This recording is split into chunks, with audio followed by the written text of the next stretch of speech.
Hello, hello, hello, everyone. This is Lisa with Inspired Heart Intuitive.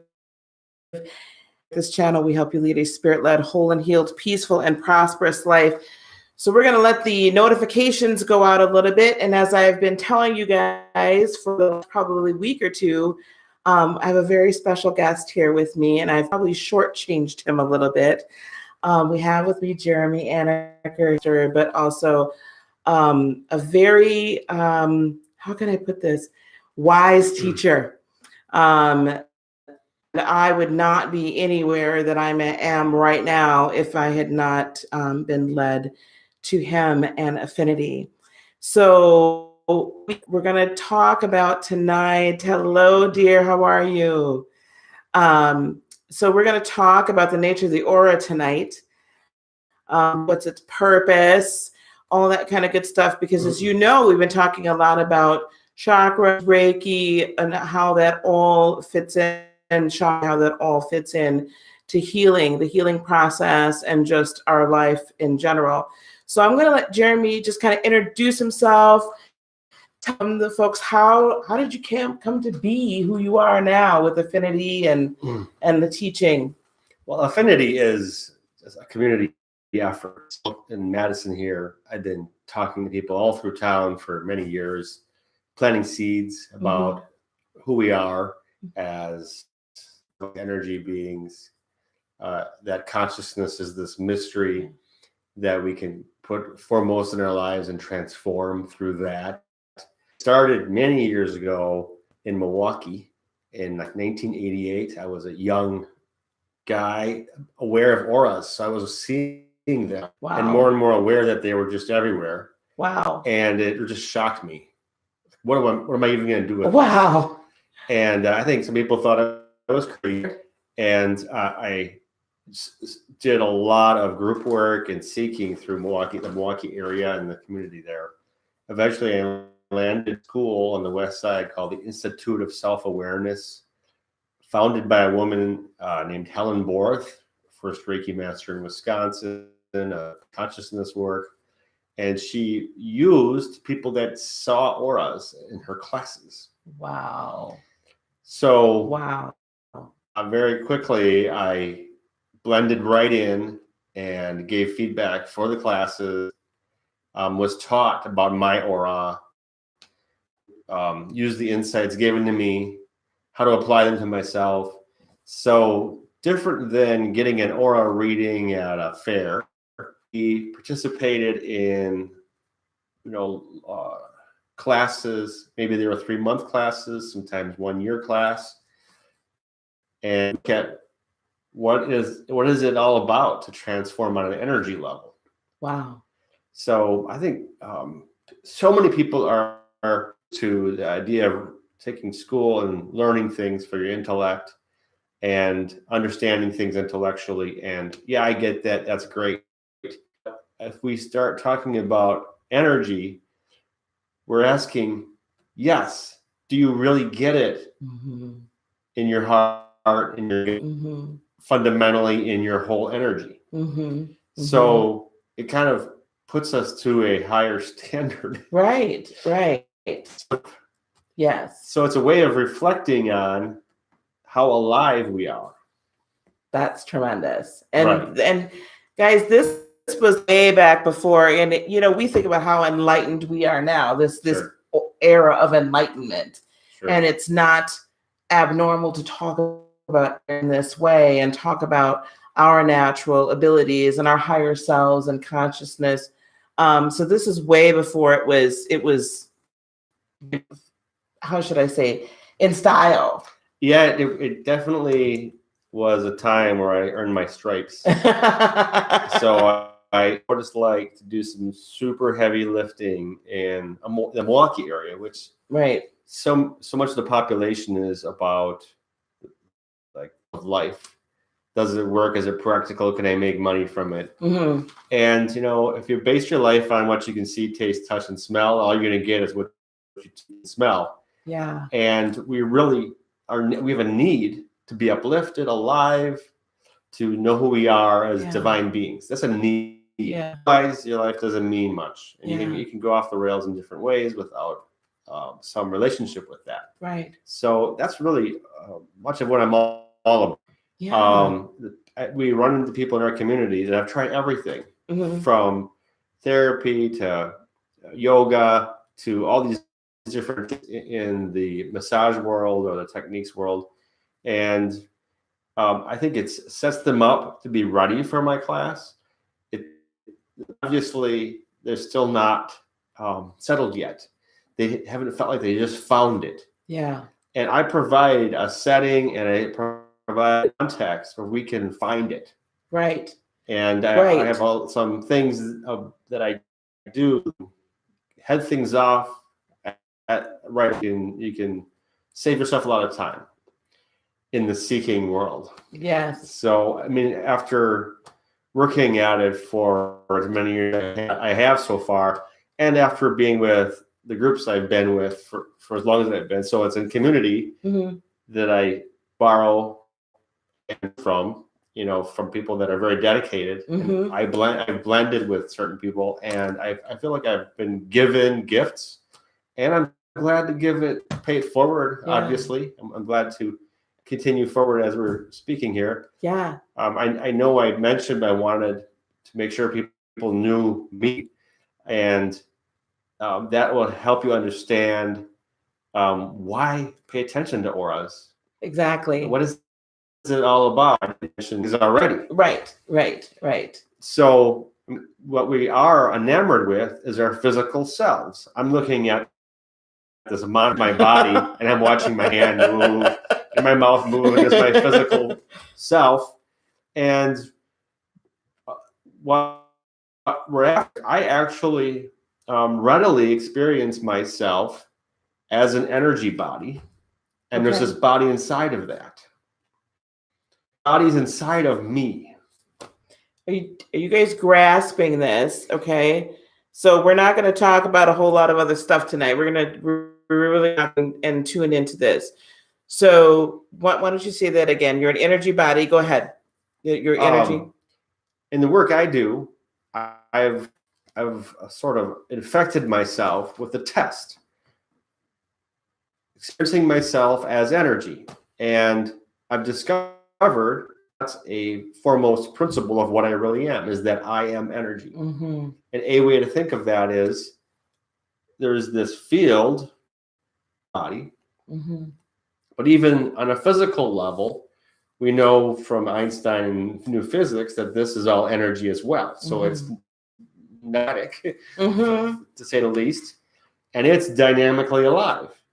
So in that experience of aliveness or energy, starts to go, of course, this body is just a small part of what I am. Yeah. We think of it in our school as even maybe it's just like % of my being. Wow. And really sitting with that and letting it hit me means that I have to start thinking, because I've been kind of addicted to this physicality, making sure it looks a certain way so it fits in. Right. Trying to take care of it in it. And the more I know myself as an energy being, or this divinity, basically, mm-hmm. I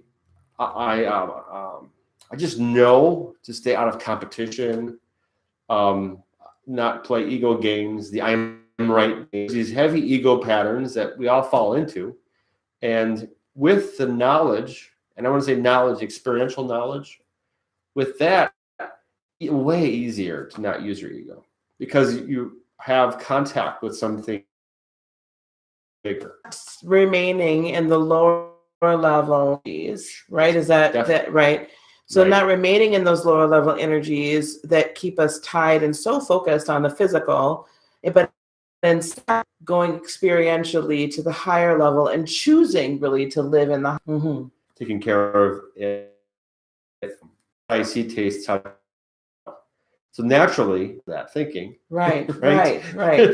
So when we contact with the fact that there's an energy field inside our bodies, if it's just emotional energy, that's a good start. Mm-hmm. Or just really reflecting on the fact that there's aliveness here.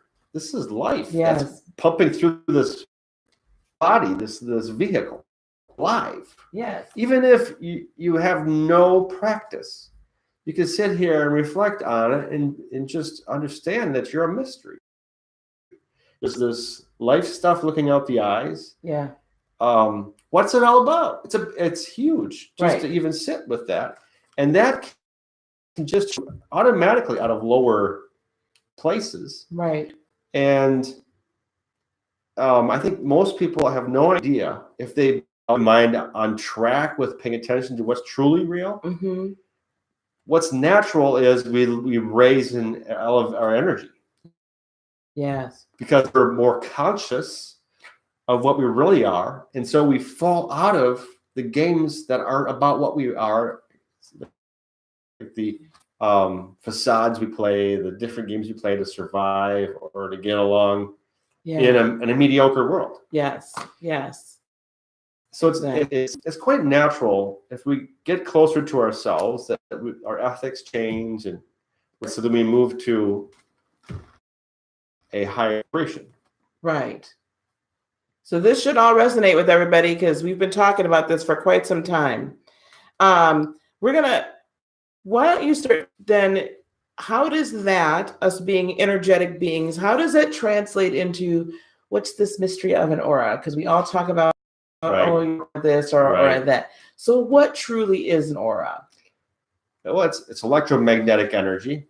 I got some images here. I think in some ways you can understand the aura better understanding other parts of the energy self.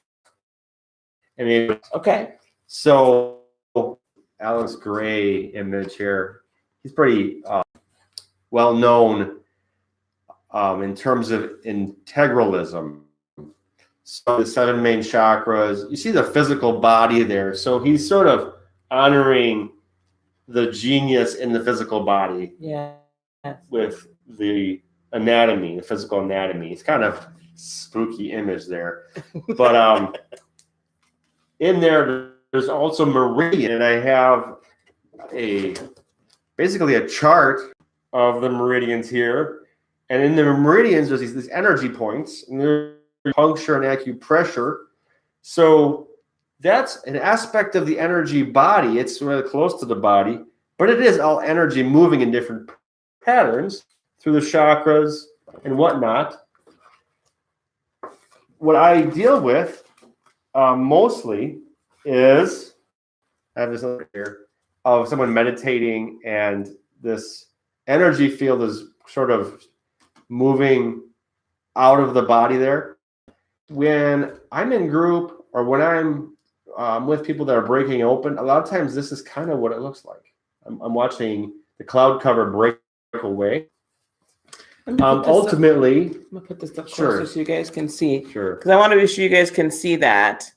Because when you're seeing auras or when you're seeing, it feels like when some of you have gotten some Reiki sessions from when we've just been chatting, this is kind of similar to what I see. I can, see it with the physical eye, but some people do, I guess. But this is more of what he's talking about here. I want to be sure you guys saw that. Right. Sorry. So that's sort of the rudimentary idea.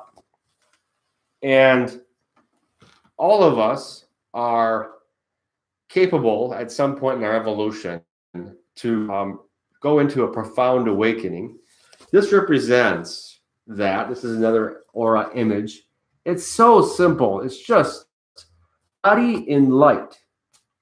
So taking away conditioning. Mm-hmm. So the things we learn to get along in this society, weight.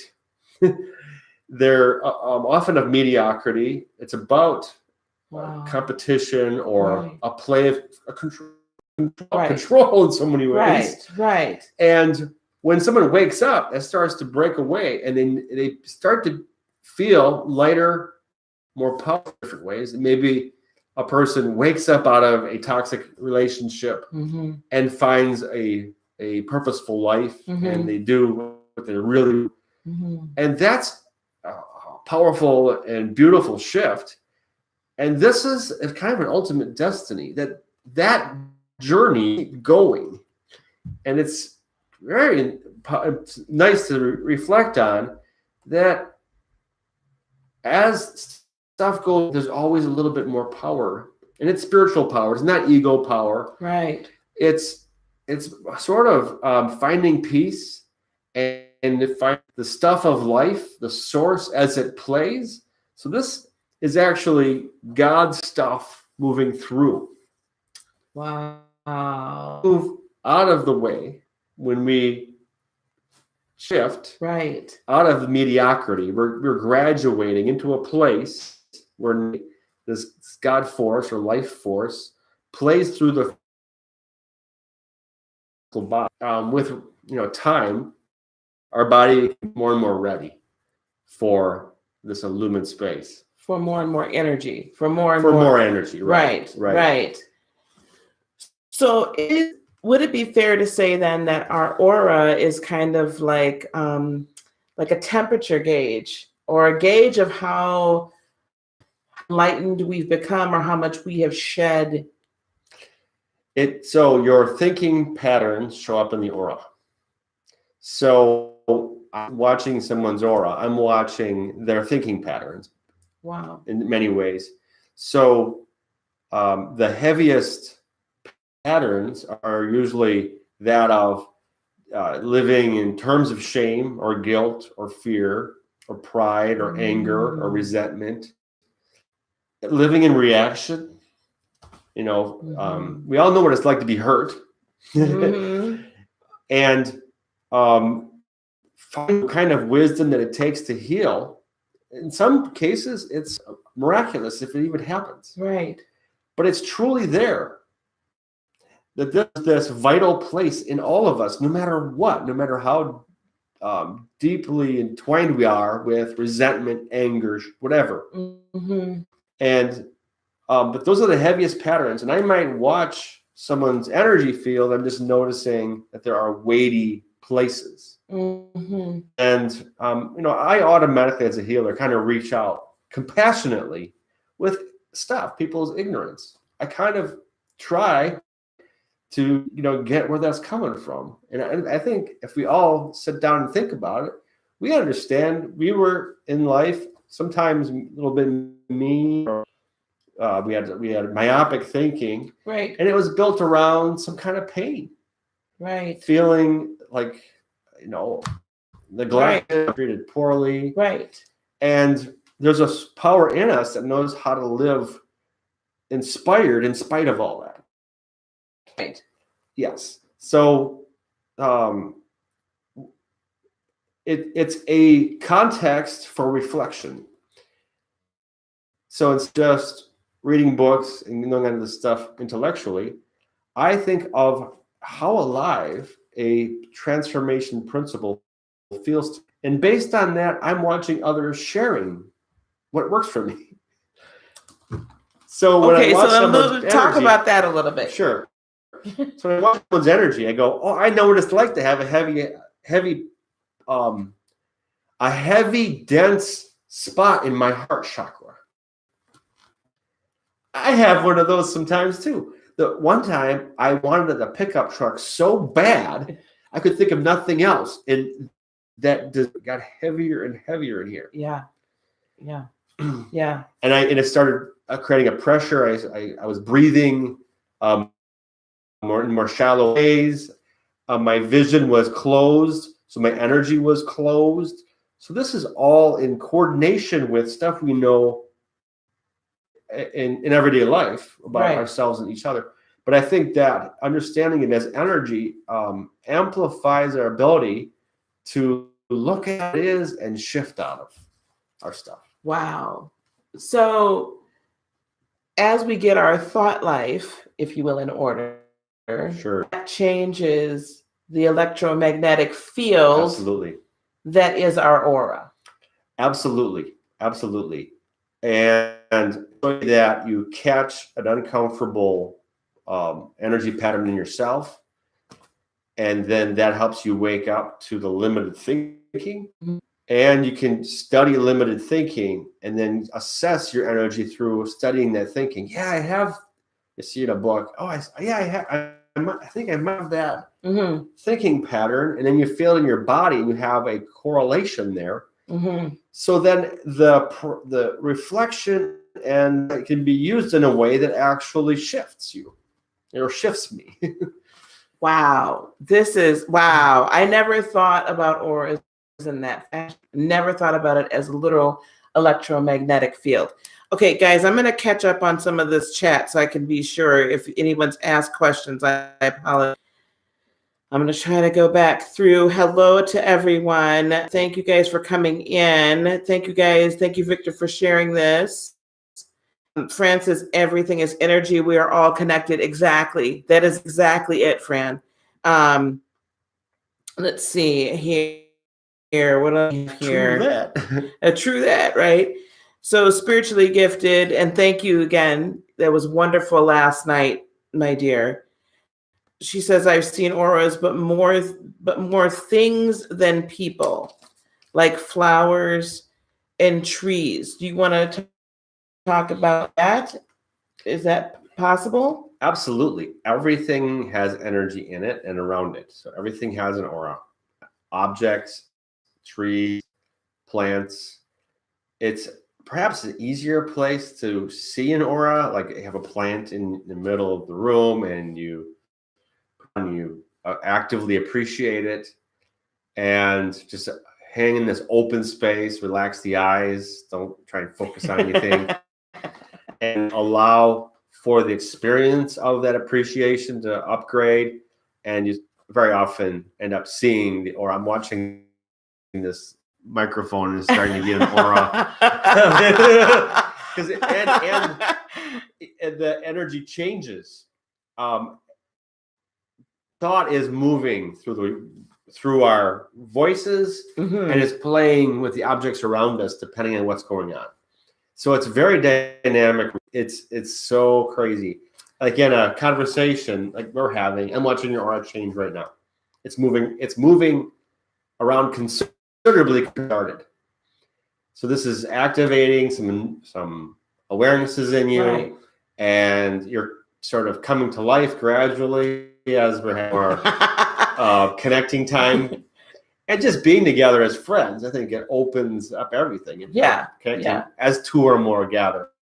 That's right. But yes, sometimes looking into nature is the easiest way. Especially, I was just in the UP up in the woods backpacking with my wife last week, and just hanging out in nature. It's to not be distracted and go to the subtle. Mm-hmm. The trees they're so happy to see me. They literally are incredibly happy. As my first world culture person, they might driving down the streets and living in this kind of industry place.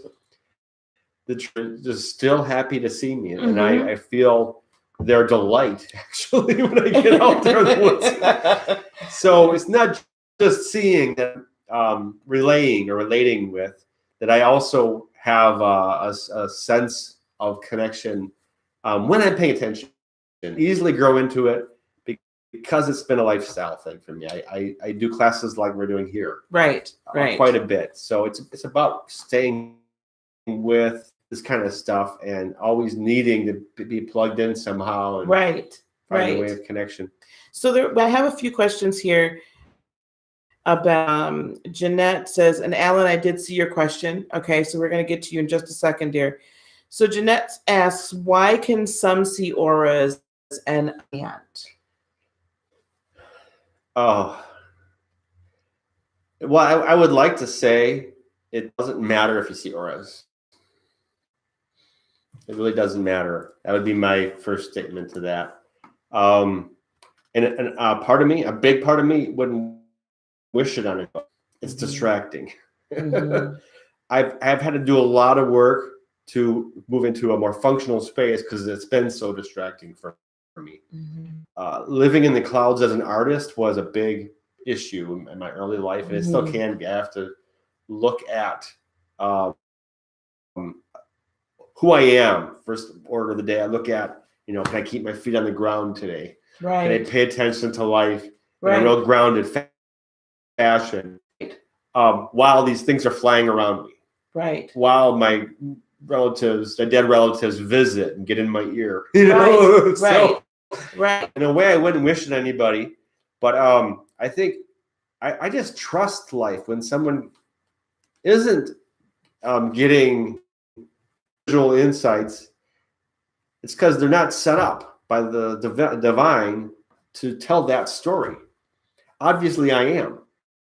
It made me more special than me. It's just I'm fulfilling Yes.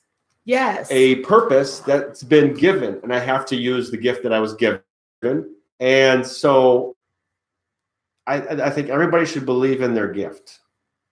And for me, getting my found is all about the ordinary being a gift. Wow. Because we come here. Right. So the ordinary moment is the gift. So being an ordinary person is Yes. Yes. So being someone that sort of the top half of me is extra developed and the lower half of me is less developed. In short, I was born with my feet not exactly on the ground. Mm-hmm. And in my adult life, I've had to negotiate and get a balance there. Mm-hmm. So when I'm giving feedback, if I'm with lower zone, they're a gift to me. They're teaching me something. Mm-hmm. But also I'm showing them about how to have some of these higher zone things.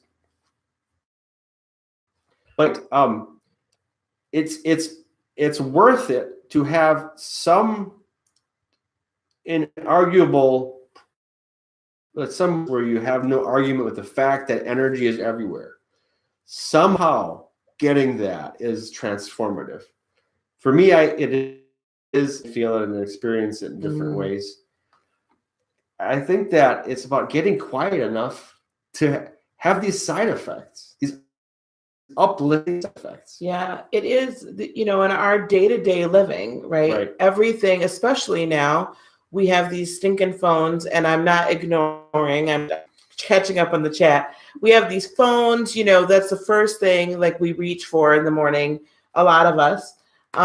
There's all sorts of cars and work and everything that keeps us from being quiet. Right. It keeps us, when we talk about simpler time, parents would talk about a simpler time. It was a heck of a lot simpler because we didn't have all the darn distractions. You could live in the greater peace. And when you get away like you did this past week into nature, it's beautiful when you can unplug that moment. But we do have to come to grips. I've seen some people talking about having grounding stones and things. And I see a few other comments. We're going to get to that in just a second. Talked somewhat on the channel about, actually we talked about in the spiritual class, about ministry training class, about those and their purpose, and yes, grounding stones, and we chatted about that. I guess my goal for everyone is to get to a point where we're not having to carry around the stone, where we learn to live, right? Still grounded, yet be in tune with our higher being at all times. That is a very delicate balance. Yeah. Oh man, I can't tell you how many times somebody might want to give me to hear my story about how I sort of came in less grounded. And I've gotten all I could out of holding stones. Mm-hmm. Some hematite, putting it in my pockets and keeping my feet flat on the ground. I've gotten all I could out of it. I think it's been an important part of my journey. Yeah. And when I came into this work, what was super popular is not giving your power away to things or people. And it's been less popular ever since. But when I first started, that was a big deal. That was everywhere. Oh, you don't want to believe in something else other than what's in you. Oh, look at they're living as if that rock is so important, and it's as if they don't have divinities here. And so when we actually really look underneath the conditioned self, if we can actually get with ourselves and get squared off with that, we start to come in contact with an unlimited power. Right. And having access to that, I'm not limited to work on being grounded if I don't have a rock in my pocket. Right. If there's not certain tools available that are just fine. It's just there's this power in me that I want to make sure is the most important. Right. So there's all these therapies and there's all these things that can trigger the power that's in me. And it can be aromatherapy, and it can be a relationship with an evolved being. Right. And it can be that. Right. Seeing that it's a potential trigger for power to come up, run, is putting things in a better context, because then I'm establishing that I'm just looking for ways to unearth what's in me and become more aware of that, and to trust that and have that be the thing that changes my life. Yes. And so, we're not saying at all that crystals or anything like that are bad. But again, it's my goal by us having this time together. And that's why I have people like Jeremy come and we talk, because it's very important for us to trust and love and rely upon the divine that is within us, that we are infinite. You had something on a sliver of paper, infinite, I'm an infinite being from the divine of the divine. And maybe I added that part because of me. Yeah, right. Well, I'm as an artist, pretty soon I want to create an image that I have around somebody, maybe a boy or a child or a girl, standing at this ocean and pointing at the water at their feet. Mm-hmm. So you look at the water at your feet, if you're pointing at the ocean, and maybe you kind of feel like there's a piece of water there. So you say, that's the ocean. You're looking at this little piece of water, but you can honestly say, literally, that is the ocean. Is that not true? You can see an image, and he's pointing and saying, here's the ocean. He's looking right at his feet. Here it is. The whole massive ocean he's pointing at by pointing at it. When I'm pointing at you, I'm pointing at a piece of water. What is a piece of water anyways? So in the discovery, we actually discover it doesn't have a seam. This is from testimonial of different sages or people that have inquired the truth in this ultimate way. And someone like the Buddha or other people from India looked inside and studied what's going on with me. And they've seen through all of the ideas, because you can define it in so many different ways. What's a piece of water anyways? What's a drop when it's in context of the ocean? Right. So this being all of divinity is like me saying to the water right below my feet, here's the ocean. Of course, it's right here. And what I'm saying in this little moment here, this statement or this poetic invite, linear. I don't know how people here would get what I just said. Because I think most of the time our minds are looking for something to believe. Yes. A thing to understand. But what I'm just pointing to is actually a mysterious thing to reflect on. Right. That right here, a piece of the ocean. This is the whole ocean. And we've chosen, I'm going to bring it back a little bit for everybody, that we have chosen to pour ourselves into this vessel, right? So that we can interact with this earth. So whatever it was we chose to learn in this physical lifetime, but we chose to pour infinity. Any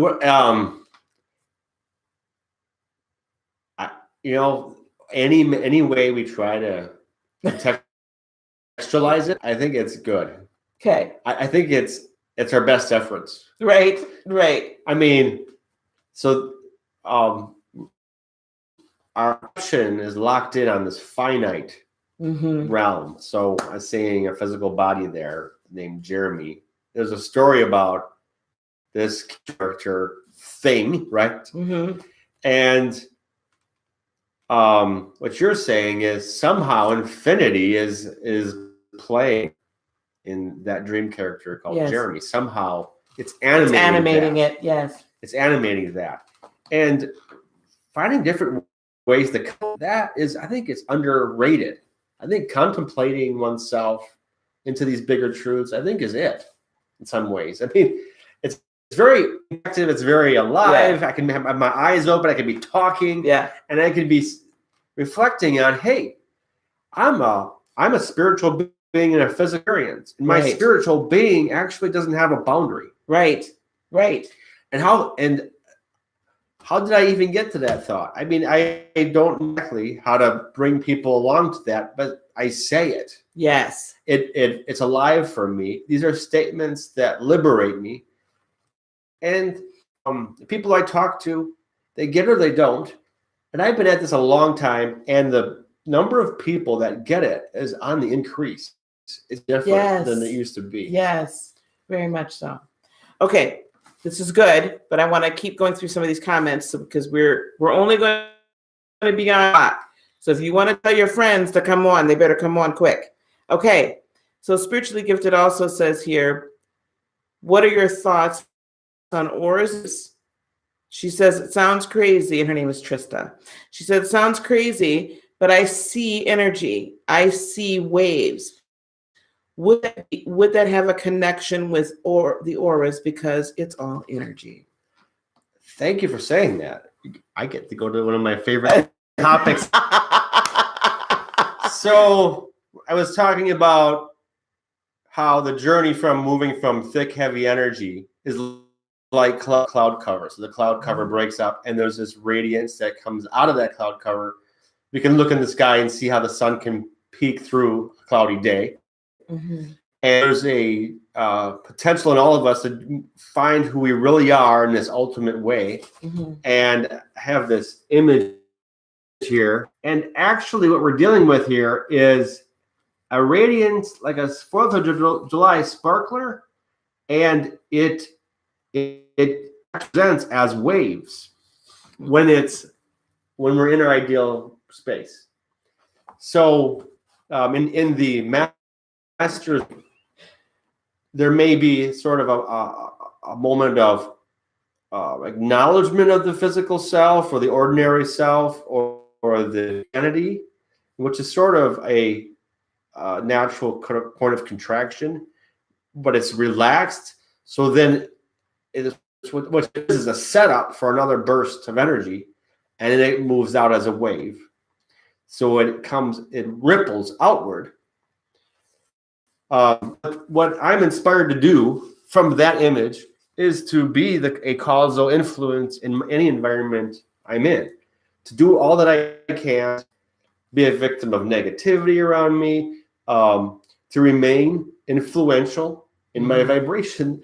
So being that waves could potentially move from the body like that is a gift, and naturally this person's seen some of that. So talking about this helps us all find a place where we can be this influential field. This where we create a wave. One of the ways I do it is I wake up in the morning and I'll be like, okay, Spirit within, show me to be the prayer today. And I'm acknowledging that my intellectual conditioned self has no idea how to humility in that. And this part of me that's totally connected to all of divinity that's in me can do that. Naturally, does naturally. And by acknowledging it and asking it to come forth, I'm getting out of its way. And it gives me more insights on how to handle the tough spots in everyday life. So while it's great practice to take time out, go in the woods and that, which is what I do. I have this decided to be way more determined than ever on being influential, being that wave or ripple. Yeah. Even deep in traffic. Yeah. And there's negative people around me. Right. And here it is anyways. I'm gonna give love. Yeah. God. Yeah. Yeah. I don't care how rude you are. Right. Exactly. Thank you for being here with me. I got nothing but love for you. I'm gonna be that wave, those ripples. Right. There I And go. we did this actually a couple weeks ago on our Monday. We have a segment, Monday Manifestation or Manifestation Monday, and in attraction found that there are actually like 7 sub-laws to this grand law of attraction. Sure. And one of the laws was that we attract, our energy affects everyone around us, and vice versa. Just that intertwining of infinite beings all doing this thing. Right. We interact, and Right. so therefore what we're giving off, we're always going to get back. It's part of that, Right. In some form or fashion, hopefully. Right.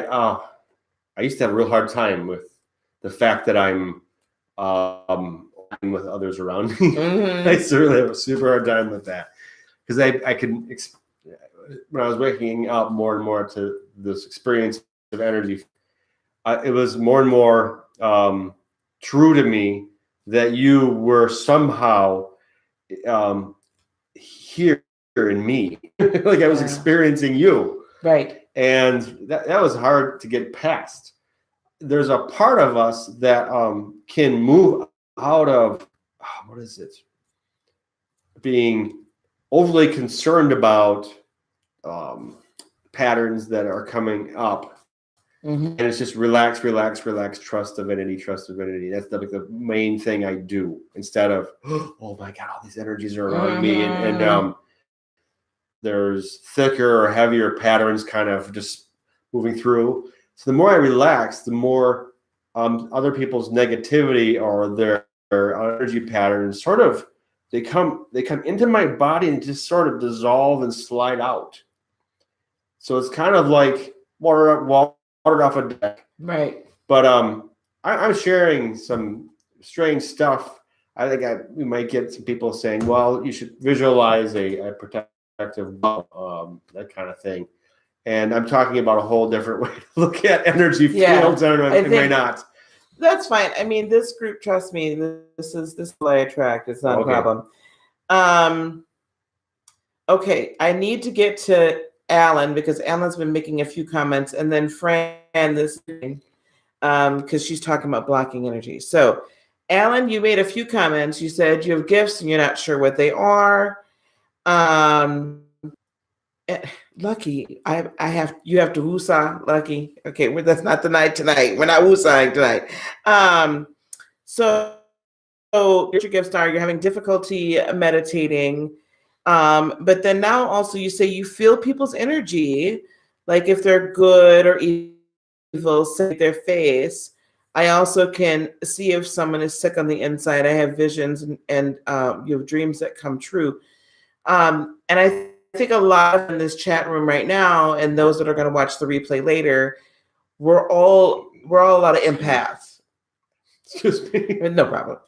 It's natural, right? That was lower energy. I don't know how many people are watching. Everybody's giggling. I feel sweat. There you go. So yeah, we have 15 minutes. So empaths, right? And that's going to go into, so going to kind of meld into Fran's question of when you're in a toxic relationship, all our energy is drained, right? Because you've given that what we talked about in empaths and narcissists a lot. Okay. So she's asking you, how do we block them from taking our energy, and then also we have this feeling, I hear empaths say this a lot, in fact, in this very room, I've heard them say this, oh my God, this energy, I can't deal with it. And to me, I can walk in a crowded room and I don't go like empathically ADHD, where I can't discern. Right. So that I think that's Right. an important topic maybe to talk about. Right. Well, so the first concern or question or care was about these gifts. What are my gifts and how do I discover them? Mm-hmm. And the second one is a concern about picking up on energy and Right. being knocked over by them. Right. So I came into a school in 1988 that was someone who did spiritualism and mediumship type stuff and intuitive work many years before I even showed up. So she was a major influence in Milwaukee long before I showed up. Mm-hmm. And she put a lot of that stuff down long before I showed up. Mm-hmm. And she would tell stories about, she said, talk to herself. She'd say, Helen, stop picking up on everything.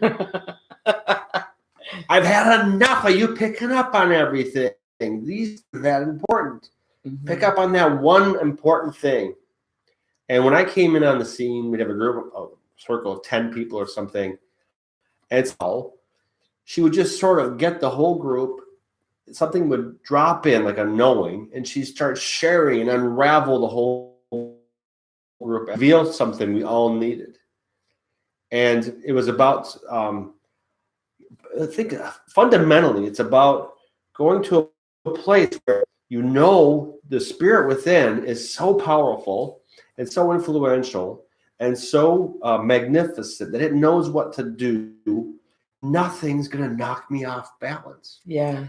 And it's a bit of, basically, it's about tough talk. I'm not going to be an energy.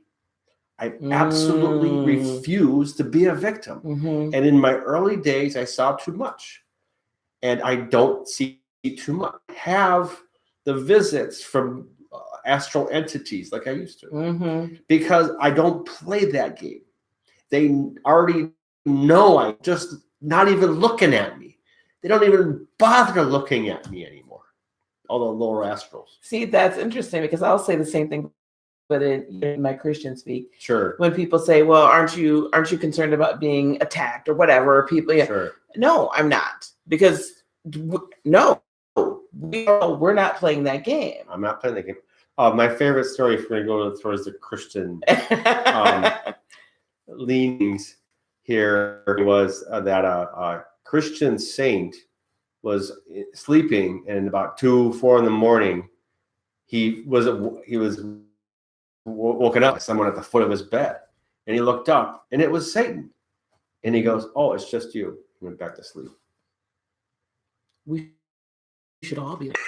So I do have a radically different orientation, and it's not for everybody.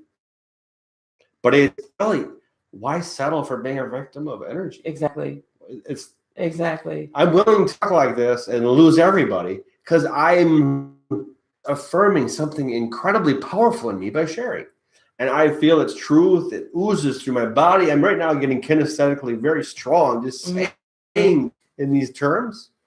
And I really think others should find that ability to say things that are in the highest truth and feel the power in your own body of divine truth. Right. And that's my thing. And I like that like I like chocolate. I don't understand vanilla. I like chocolate. I have a certain set of principles, and some people get it. Yeah. Some people do. Yeah. And I think that's something that we talk a lot about, is this level of, I call it spiritual empowerment. When you get to the point where you truly understand who you are as that infinite divine being, then we kind of comically say, no longer the narcissist snack. You're not, you don't, there's nothing for you to chomp on anymore. Right. Because you have built yourself and understand that you have your own power. Right. And if I am, I'll say this, to be honest, after I classes a number of times a week, I've been at times in my life, I've done this work full time. Don't worry about that. And sessions per week. I'm like in deep talking about this stuff and practicing, and I get clobbered energetically. Right. I get clobbered. Right. The way I look at it, I'm so grateful I have some clarity about how to be with it and let it teach me. Mm-hmm. So in early life, I had people that didn't take care of themselves. Maybe we're talking about heavy drug use, the hardest drugs you could do. Mm-hmm. And I was raised as a kid, so I experienced a lot of that. Mm-hmm. And I've done a lot of graduating from being with people that don't take care of themselves and that are sort of do nothing but take care of them and do nothing else with your life. I broke out of that in a serious way. And sometimes I have to revisit that and realize another piece in me is graduating out of being sticky to that. So it's after being at this work stuff for almost 30 years or years, consciously, I just see what comes up in a different way. I'm more grateful to experience. I wall up to my energy. I turn towards what's going on with knowledge and an acceptance, non-judgment of being walloped. Like there's nothing wrong with getting your butt kicked energetically for a moment or whatever. It's just using it as a learning. So being tangled in people's energies teaches me how to own myself, even if it takes a couple of days to get past something someone did to me. I'm understanding what it to be free in as complicated as life gets. Yes. And it's become more of an adventure than, oh my God, I'm dealing with negative. I'm like, oh, I'm so curious. And I slip out of tangles so much more easily than ever. Right. Because sure, the tangling is incredibly interesting. It often happens just because I'm something in me is still sticky yet, right? Something, yep. And it's all a mirror. So it's how everything is helping me. It's serving me to go to awakening. Everything. Yes. Every circumstance. Yes. And I've had some really rough circumstances in the last week. Yeah. And so being into this stuff doesn't make I don't have an all good life. I have a whole new perception. That's awesome. Okay, guys, I'm going to start wrapping this up. We'll be back though in 2 weeks. So 2 weeks. I don't know why it's hiding your stuff, Trista. Pick up where we left off here. This is good. This goes on and on. This goes on and on. We can talk about this forever. Literally, that's why his lovely wife said you only have an hour. And that's good. Keep us, because we believe. And then I've been announcing it all week, but guys, do not forget, October the 4th, we will not be here. It'll be a Thursday night, 8 a.m. Eastern. We will be in a Zoom chat room. Jeremy and I, it'll be live. It'll be interactive. We'll be talking about what happens to the Christian, to the aura of the Christian when we become spiritually awakened. That's how I'm terming it. So now you know. So, and that there will be a cost for that. I mean, honestly, to do an hour and a half, you can see it's going to be well worth the $25 that we're going to do. You guys could put $25 together, seriously, just like done this week. Just kidding. So, you could put that together. You got a couple weeks yet before we do that. And then we will have put your tattoo off for a month. Put your what? Tattoo off for another month. The tattoo? Well, the tattoo costs a lot more than that. $25. Oh, yeah. We're not doing the kitchen tattoo, for Pete's sake. So, and we're also going to have, my website will be up soon. We're going to put the link to Jeremy's. So I'm glad you guys came. If you like this, please, everybody on your way out, hit that like button. Do hit the subscribe. Weeks we're going to pick up more talking about auras. again, pick up on this energy. And so we just really appreciate it, guys. I really appreciate the turn, really appreciate the interaction. This has been amazing. All right. I feel so much out there. I really thank you for participating in this. Yeah. This is important work in that we're discovering something divine in us and how it plays around us. We're picking up on it. We're asking big questions. It's a mess in some ways because you can't get your head around this, but that's what adventure is. Yes. It's very uplifting to be here. Thanks for participating. Awesome. Thank you guys so much. Okay, guys, as always, and everyone, thank yous here. Everybody really appreciates it. Oh, bless it. All right, guys, we're going to sign off now. And as always, peace, love, blessing, and joy be unto you till eternity. We'll see you guys in the morning. Hallelujah. All righty. Bye, guys.